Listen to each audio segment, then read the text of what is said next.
Smart English Studio. Have you ever met someone from another country and wanted to start a friendly conversation, but you didn't know what to say? Maybe you wanted to ask about their culture, their food, their city, or their daily life, but you were afraid of sounding rude. Today, we'll practice a natural English conversation between Eva and Anika, a new friend from India. You'll hear useful phrases for meeting someone new, asking polite questions, comparing cultures, talking about food, family, weather, work, and everyday life. Listen carefully, repeat the useful phrases, and try to imagine that you are part of this conversation. Let's begin. Hi, you must be Anika, right? I'm Eva. It's so nice to finally meet you in person. I've heard a little bit about you from our friend Mia, but it's always better to actually sit down and talk. Hi, Eva. Yes, I'm Anika. It's lovely to meet you too. Mia told me you run an English podcast, so I was a little nervous before coming here. I thought, oh no, I hope my English sounds okay on the microphone. Please don't worry about that at all. Your English sounds lovely. And honestly, this podcast is not about perfect English. It's about real English, friendly conversation, and helping learners feel more confident. That makes me feel better. I think many English learners feel nervous, especially when they have to speak with native speakers or people who sound very fluent. Sometimes you know the words, but your mind suddenly goes blank. Exactly. That happens to so many people. They can understand videos, read posts, and even know grammar rules. But when someone asks, "So, tell me about yourself," they freeze. Yes, that question sounds simple, but it can feel difficult.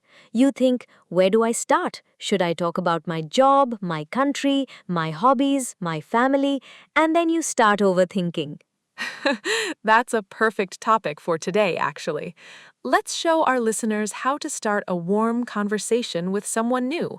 So, Anika, tell me a little bit about yourself. Where in India are you from? I'm from India, and my family's originally from Jaipur, but I've also lived in Delhi for a few years. Jaipur is a beautiful city with colorful buildings, markets, traditional clothes, and a lot of history. Delhi is much bigger, busier, and faster, so I feel connected to both places in different ways. That's interesting. I've seen pictures of Jaipur, and it looks so colorful. I think some people call it the Pink City, right? Yes, that's right. Jaipur is often called the Pink City because of the color of many historic buildings. It has palaces, forts, busy bazaars, jewelry, textiles, and amazing food. It can feel a little overwhelming at first, but it has so much character. I love cities with character. In the UK, many towns are quieter and more reserved.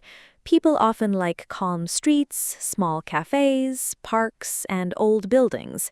But I imagine Indian cities feel much more alive and energetic. Yes, that's a good way to say it. Many places in India are full of sound, color, people, traffic, music, smells from street food, and constant movement. It can be chaotic, but it can also feel warm and full of life. I like that phrase, full of life. Listeners, that's a useful phrase. If a place is full of life, it means it feels active, exciting, and full of energy. Exactly. You can say, the market was full of life, or the city center is full of life in the evening. So, when you came to the UK, what was one of the first cultural differences you noticed? The first thing I noticed was how often people say, sorry. In the UK, someone can be standing in your way, and if you say, excuse me, they say, oh, sorry, even if it's not a big problem. People say sorry when they move past you, when they interrupt you, when they don't hear you, sometimes even when you are the one who bumped into them. That is very true. British people use sorry for almost everything. It doesn't always mean they did something terrible. Sometimes it just means, I want to be polite, or I don't want this situation to feel awkward. Yes, I had to learn that. At first I thought, why is everyone apologizing so much? Did something happen? But then I understood that it's part of everyday politeness. And what about India? How do people usually show politeness there? It depends on the region and the family, of course, but in many Indian families, politeness is shown through respect, hospitality, and the way you treat guests. If someone visits your home, you usually offer tea, snacks, food, maybe more food, and then even more food. That's beautiful. So, food is a big part of hospitality. Very big. In many families, if a guest says, "No, thank you, I'm full," the host might still say, "Just have a little more." It's a way of showing care. Food means warmth. Food means welcome. That's beautiful. In Britain, people also offer tea, of course. Tea is almost emotional here. If someone is sad, we say, "I'll put the kettle on." If someone comes to visit, we say, "Would you like a cup of tea?" Yes, I noticed that. Tea is important in both cultures, but it feels different. In India, many people drink chai with milk, spices, and sugar. It's often stronger and sweeter. In the UK, tea can be lighter, and people have different opinions about milk, sugar, and how long to brew it. Oh, yes, British tea opinions can be very serious. Some people put milk in first, some people say that is completely wrong, some people want strong tea, some want weak tea. It can become a whole conversation. In India, chai can also become a whole conversation. You don't just drink chai, you sit, talk, complain about the weather, discuss family news, talk about work, maybe gossip a little, and then have another cup. That sounds very familiar. Maybe tea is the international language of friendship. I agree. If you don't know how to start a conversation, offer tea. That is a life lesson. So let's teach a few useful phrases. Listeners, if you meet someone from another country, you can ask, "Where are you from originally?" That sounds more natural and polite than just, "Where are you from?" Yes, and you can also ask, "What is your hometown like?" That invites the person to describe the place, not just give a one-word answer. Good phrase. What is your hometown like? For example, is it busy? Is it quiet? Is it modern? Is it traditional? Another nice question is, what do you miss most about home? That can lead to a deeper and warmer conversation. Yes, but it's still polite. Anika, what do you miss most about home? I miss the food definitely. I miss homemade meals, street food, fresh mangoes in summer, and the smell of spices in the kitchen. But I also miss the noise of family life. In many homes, there is always someone talking, cooking, visiting, calling, laughing, or asking you if you've eaten. That sounds warm. In the UK, family life can be quieter, especially when people live separately or have very busy schedules. Some people really value privacy and personal space. Yes, that was another difference. In India, depending on the family, relatives may ask many personal questions like, "Are you eating properly? When are you getting married? Are you saving money? Why are you looking tired?" Sometimes it feels loving, sometimes it feels too much. That made me laugh because I think every culture has some version of that. In Britain, people might not ask very personal questions immediately.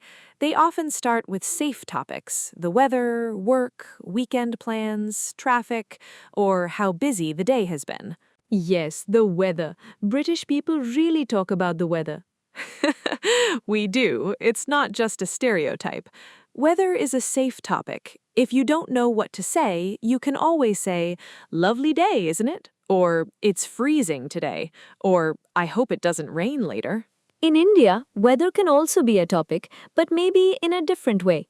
People might talk about the heat, the monsoon, the humidity, or how difficult it is to travel when it rains heavily. That's a good comparison. So, in both cultures, weather is useful small talk, but the details are different. Exactly. And small talk is very important when you meet someone new.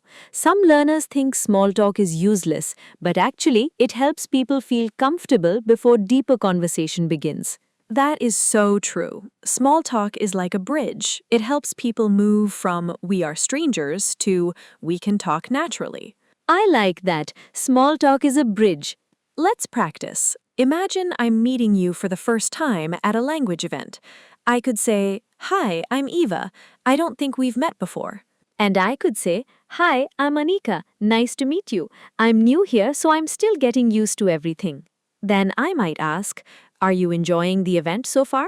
And I might answer, yes, I am. Everyone seems friendly, and it's a nice chance to practice English. That sounds natural. Not too formal, not too casual. Yes, learners don't need complicated sentences. They need useful, natural sentences they can actually say. Exactly. Now, let's talk about food, because I think food is one of the easiest ways to connect with someone from another culture. Definitely. People love talking about food. So, Anika, if someone has never tried Indian food before, what would you recommend? I would ask them first, do you like spicy food? Because Indian food is very diverse. Not everything is extremely spicy, but spices are important. I might recommend butter chicken, dal, biryani, dosa, or paneer dishes, depending on what they like. I like that you said Indian food is diverse. Sometimes people outside India think of Indian food as one thing, but India is huge and food changes a lot from region to region. Exactly. North Indian food, South Indian food, street food, home cooking, festival sweets, it's all different. Even chai tastes different from one home to another. That's a good point for learners, too. When asking about another culture, don't assume everything is the same. Instead of saying, do all Indian people eat spicy food? You can ask, is spicy food common where you're from? That sounds much better. It shows curiosity without making a huge generalization. Great phrase, where you're from. For example, is that common where you're from? What do people usually eat for breakfast where you're from? How do people celebrate weddings where you're from? Those questions feel more respectful because they allow the person to speak from their own experience. Let's talk about weddings. Indian weddings are famous for being colorful and full of celebration. Is that true in your experience? Yes, many Indian weddings are colorful, loud, joyful, and full of family. But again, it depends on the region, religion, budget, and family traditions. Some weddings are huge, with several events over a few days, others are smaller and simpler. In the UK, weddings are often one main day: ceremony, photos, meal, speeches, dancing. Of course, some are bigger and some are smaller, but many people expect one day. In India, weddings can be more like a family festival. There can be music, dancing, different outfits, ceremonies, food, relatives traveling from different cities, and many emotions. Sometimes it's beautiful, sometimes it's exhausting. That's honest, beautiful, but exhausting. Yes, you enjoy it, but you also need 3 days to recover. That's a good phrase. I need time to recover. Listeners, you can use it after a busy event. The wedding was amazing, but I need time to recover. Very useful. Now, let's compare communication styles a little. In Britain, people can be quite indirect. For example, if someone says, that's interesting, it might mean they really find it interesting, or it might politely mean they are not completely sure. Oh, that is difficult for learners. Sometimes British English feels like a secret code. It can. For example, maybe we could think about it might mean, I don't love this idea. Or I'll have a look might mean I may or may not actually do it. In India, communication can also be indirect in some situations, especially when showing respect or avoiding conflict. But in other situations, people can be very direct, especially with family. That's interesting. So the same person might be indirect at work, but direct at home? Yes, that can happen. At home, someone might say, you look tired, eat something. At work, they might be more careful and polite. That's very relatable. Culture is not simple. It changes depending on situation, age, relationship, and personality. Exactly. That's why when we talk about culture, we should say often, sometimes, in many families, or in my experience. Not everyone does this. That's an excellent English lesson, too. These words help you sound more careful and respectful.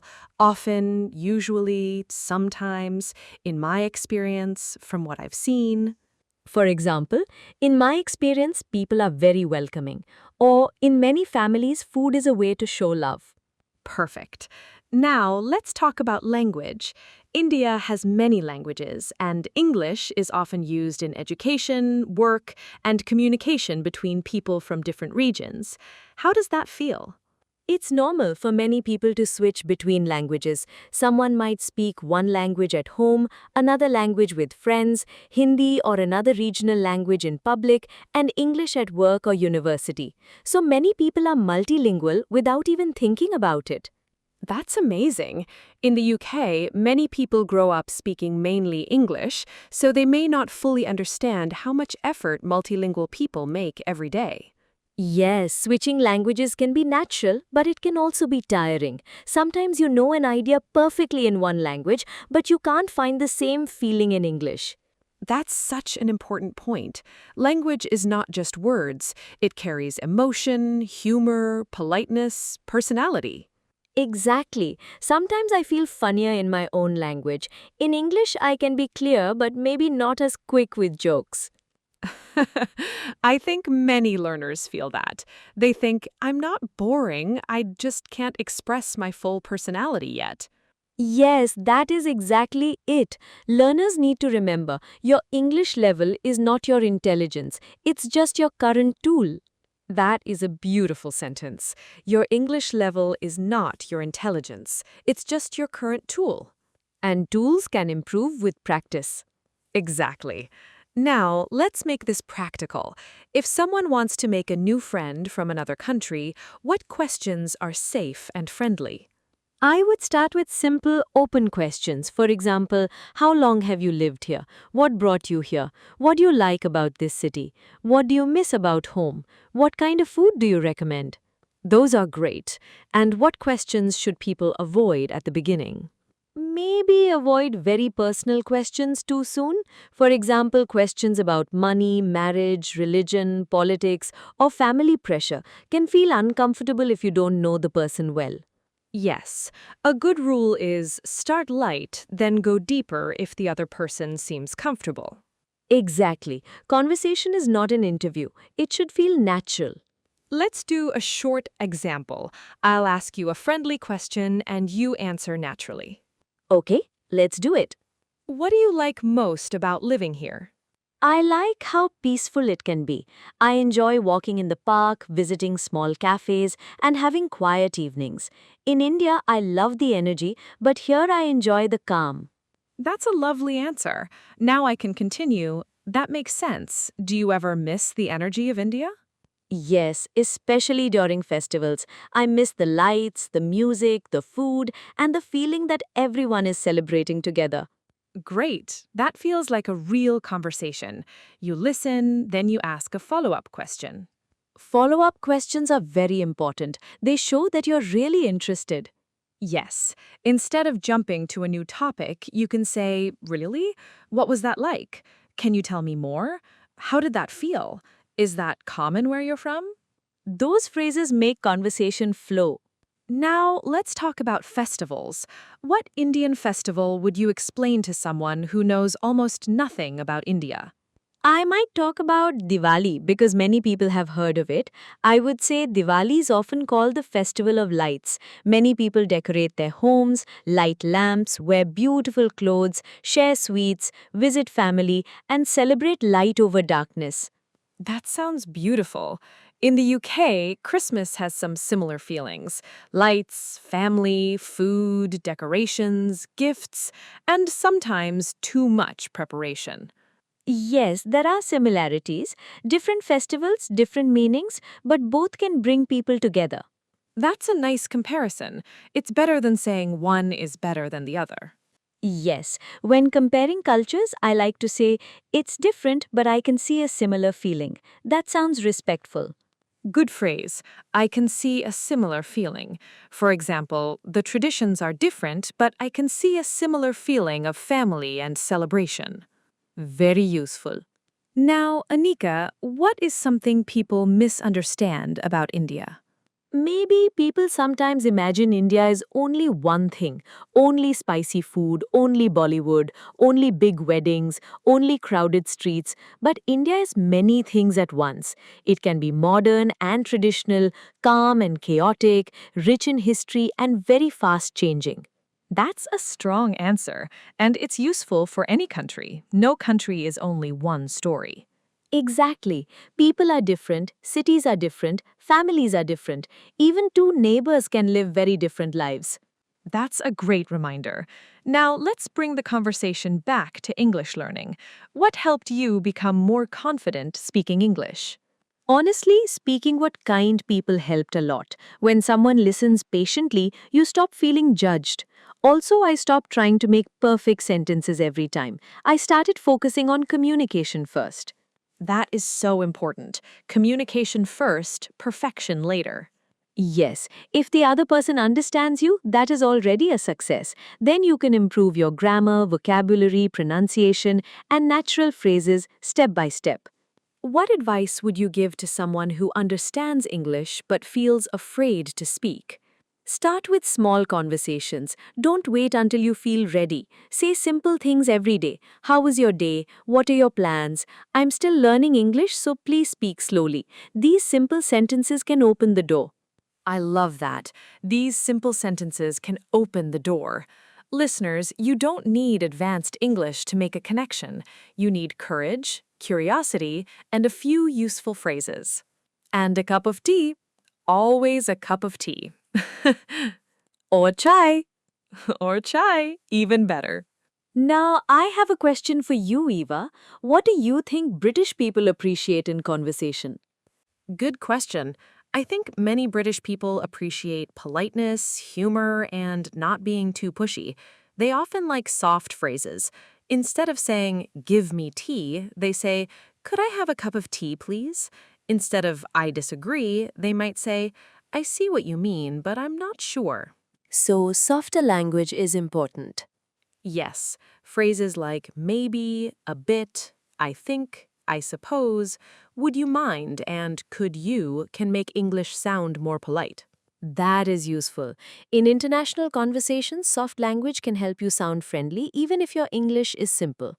Exactly. For example, instead of asking, why did you come here, which can sound direct, you can ask, what brought you here? It sounds warmer. Yes, what brought you here is much better. Instead of, do you like Britain? You can ask, how are you finding life here so far? That sounds very natural.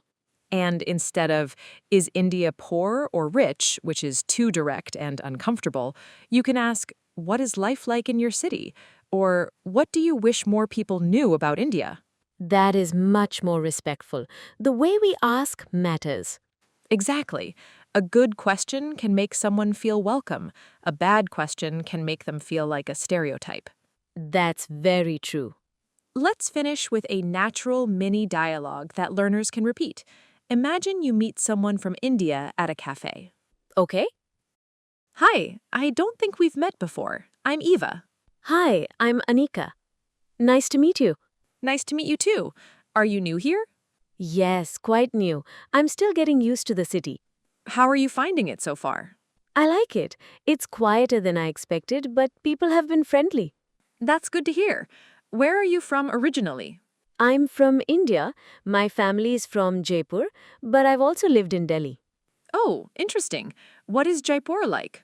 It's colorful, historic, and full of life. The food is amazing too. That sounds wonderful. What do you miss most about home? I miss the food, my family, and the energy during festivals. I can imagine. I'd love to learn more about Indian culture. I'd be happy to tell you. And I'd love to learn more about British culture too. Perfect. Maybe we can start with tea. Or chai. Tea and chai. That sounds like a good friendship. Definitely. And that's the end of today's conversation. Today, we practiced how to meet a new friend from India, how to ask polite questions, and how to compare cultures in a respectful way. Remember these useful phrases. Where are you from originally? What is your hometown like? What do you miss most about home? How are you finding life here? And what do you wish more people knew about your culture? Use these phrases in your next English conversation. And don't wait until your English is perfect. Start small, speak kindly, and keep practicing. Thank you for listening to Smart English Studio. Learn smarter, speak better. See you in the next lesson.